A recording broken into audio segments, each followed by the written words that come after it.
All right. Hi, everyone. It's been a while. If you're still subscribed to my channel, thank you so much for sticking it out. And if you're new to my channel, thank you so much for coming. So I was not planning on making a video today and restarting up all of this. I was planning on actually doing it in a few days, but I've been looking forward to restarting my channel and presenting some new ideas that I've learned in the last few years. But life wanted to throw me a little bit of a curveball, so I'm gonna go ahead and start today with with a description of sort of what happened and what has inspired me to jump back into this video game. I need to take you guys back to when I had my first existential reality discovery. If you are familiar with my story, or if you're not, I guess I just need to start at the beginning here, which I've heard is a good place to start. So I was raised in the Church of Jesus Christ of Latter-day Saints. I was Mormon, and I was actually a very strong believer up until I was 19 years old. When I was 19, I had a very important realization about truth. I was faced with a dilemma, and I asked my elders a certain question, and how they responded to me actually gave me the inner truth that I needed to discover to say that no, this is incorrect. I know myself better than the quote unquote truth that you're trying to reveal to me or present to me. And so I was able to actually walk away from that religion with a certain amount of integrity of who I was, and say there was one thing from that point forward that I wanted to know. And that was the reality of existence, or little t truth, what truth meant to me. Now, of course, there is a big T truth, but we're going to get into that a little bit later. What I discovered was that I had lived a very sheltered life, and I didn't want to live that way anymore. So when I was 22 years old, I met a man, and this man had discovered what I thought was a certain amount of truth. There was a darkness there, and I said, please take me into this, show me this, because I think through discovering these things, I'll discover more truth. Well, he did, and I ended up spending the next 17 years of my life with this person. At the time when I was 22, he was 22 too. We were the same age. He had a 1.5-year-old daughter. And I fell in love with this daughter instantly, in a way that was cosmic. We had a deep connection, and I knew that I wanted to be there for her, to love her and to protect her and to show her happiness and life.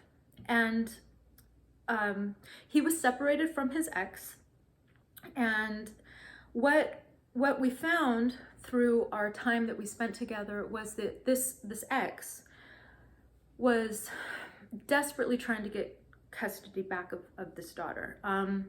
Now, at the time, she was severely addicted to methamphetamine and selling it, using it, and was also a prostitute. That's the truth. And she would sober up occasionally from time to time and fight and take us to court, and we would have terrible legal battles.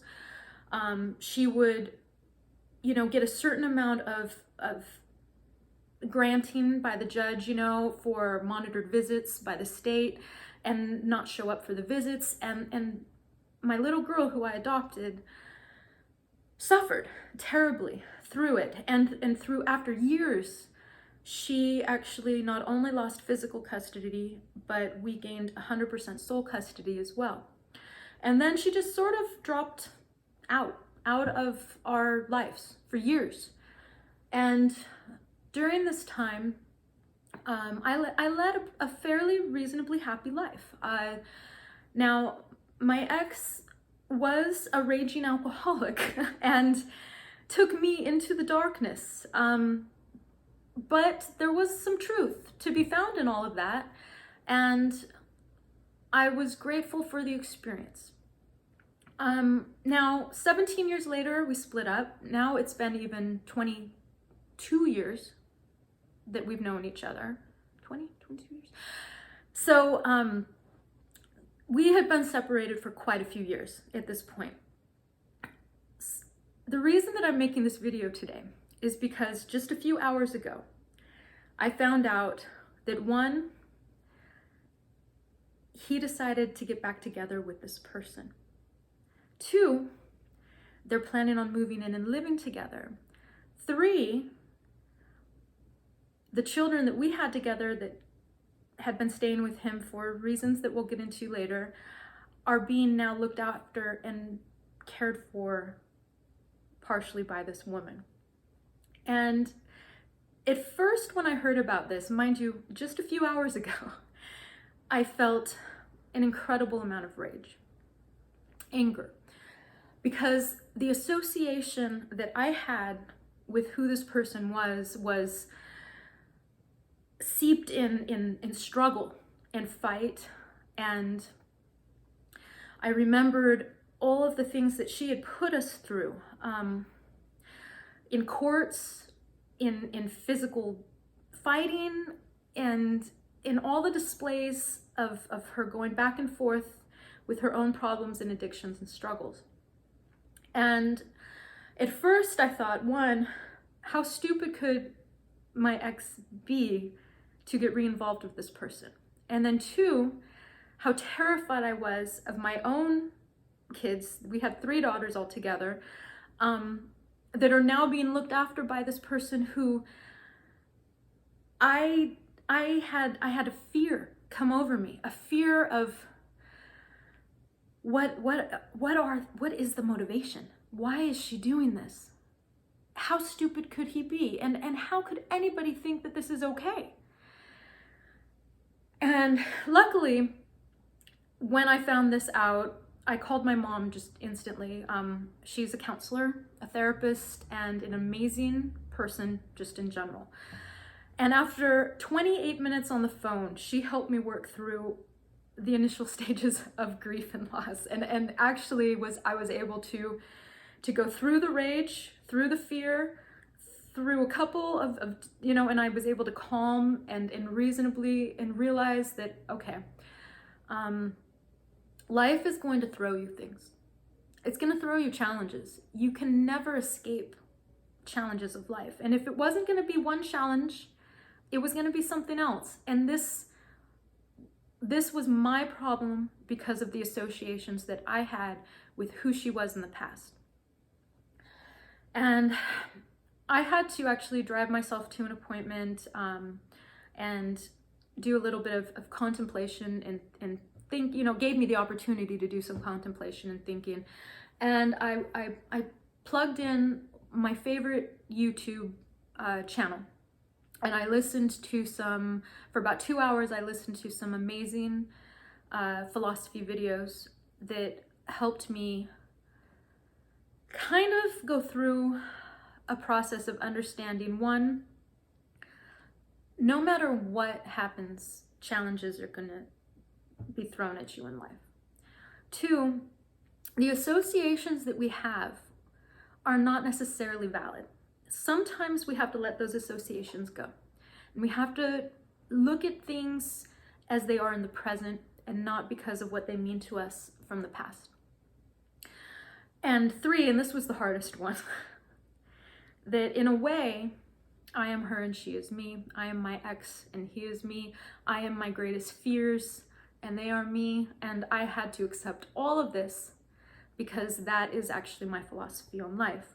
And through the last few years, I haven't been making videos. I've been actually dealing with IRL, which means in real life. You know, I needed to face some things in my own life. I needed to tie up loose ends. I needed to clean up some messes. And I was able to gain quite a bit of understanding and hopefully some strength of character. And so I was driving back home and I was thinking, okay, this person isn't actually that bad. And if she's actually cleaned up and changed, she may be wonderful. And I have to look at this in the present. I have to face this as if it's a new reality. And so I wasn't planning on making this video today. I was actually planning on making video, but I got inspired because if there's one thing that this person has been able to do for me in my entire life is inspire and motivate me because of her actions. When I was 2.5 months after I had my first biological baby, I had a pregnancy where it was very difficult for me. I gained a lot of weight and then I had to have a C-section. It was traumatic. I wasn't planning on it. I would have been one of those statistics of women who died in childbirth had I not had conventional medicine available. And so I was still recovering from a pretty, bad surgery, and I was overweight. And, because she was using methamphetamines and being a stripper, escort, and prostitute at the time, she had a certain look about her. And I remember my ex saying to me, she said, oh, Heather's getting fat. That's all I needed to hear.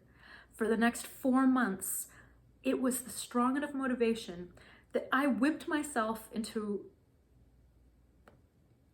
my own personal experience of health and beauty. And for years, we went back and forth between who's the best, who's the prettiest, who's this and who's that. And it was just a game that was being played back then.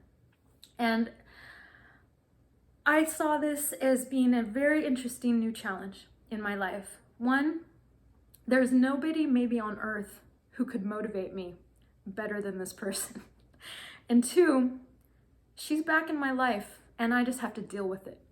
I remember telling my daughter, my adopted daughter, that, because I never spoke an ill word to her about her mom, I said, before we were born, we must have signed a contract, a spiritual contract, where she gave you birth, but I was able to love you and be your mom and teach you and show you certain things about life. And I find it almost like fate is sort of laughing at me and saying, okay, we're gonna turn the tables and just see what happens, because now this person is watching my kids. And at first I was absolutely terrified. But if this person has actually changed, she's actually a wonderful person. I really actually like her when she's sober, and I hope that, that things work out for the best. I'm not going to be weak in this moment. I'm going to show certain strength of character, because that's the philosophy that I've learned about life. And that's one of the reasons that I wanted to start making videos again, was to talk to my YouTubers, my channel, and share some of the philosophies of life that I've learned. What I call life formulas. Not life hacks, because hacks implies a certain amount of simplicity, but formulas imply a certain amount of truth. Imagine me as a theoretical scientist, and I created a theorem. And that theorem is presented in the form of a formula.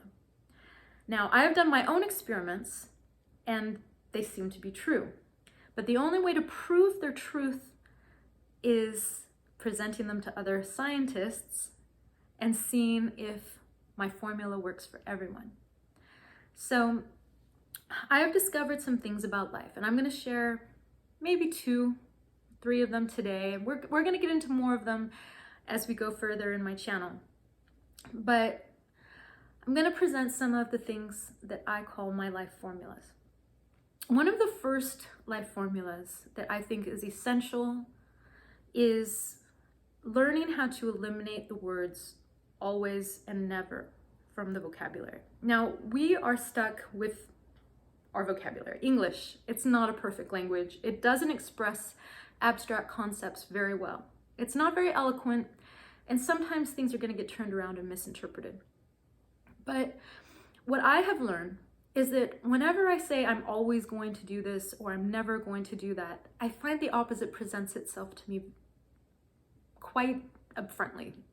And sometimes I actually go back on things that I've said I'm always or never going to be or do or think, or, things that I thought were important change. So what I've learned is that to eliminate those words from the vocabulary seems to be a very good life formula.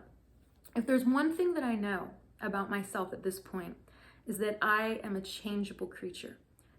What I've thought to be who I was, and what I think, and what I thought to be an idealistic way of looking at the world has changed over time.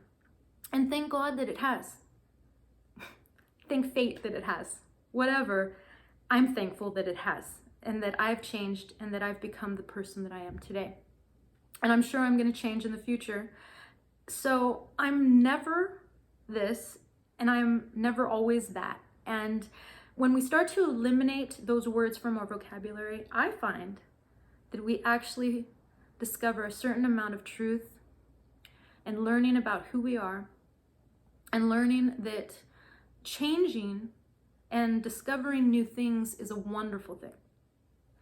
So that's my first life formula. The second one that I want to share with you guys today is the difference between elimination and substitution. When we try to eliminate things out of our life, sometimes it can be too difficult. I'm going to share a strange example because sometimes we might have an addiction toward eating a certain thing.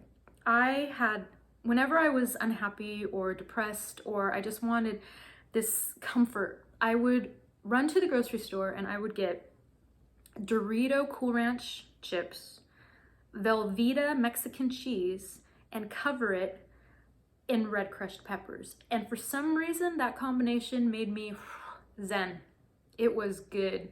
But the results were horrible. I would gain weight, I would get acne. It was horrendous. It was a terrible thing for my body. So what I discovered was, not necessarily do I have to eliminate this from my life. Let me substitute it. If I ever had the need or desire to fulfill that addiction, really, I would get the healthiest tortilla chips that I could find, some type of a cheese, liquid cheese that was, reasonably healthy. I mean, not that any of them are. And I would eat a very small amount. And when I was satisfied, that craving it would go away. It was a craving, it was an addiction. And trying to eliminate addictions is not always successful. What I have found is that by substituting whatever it is for something much better works.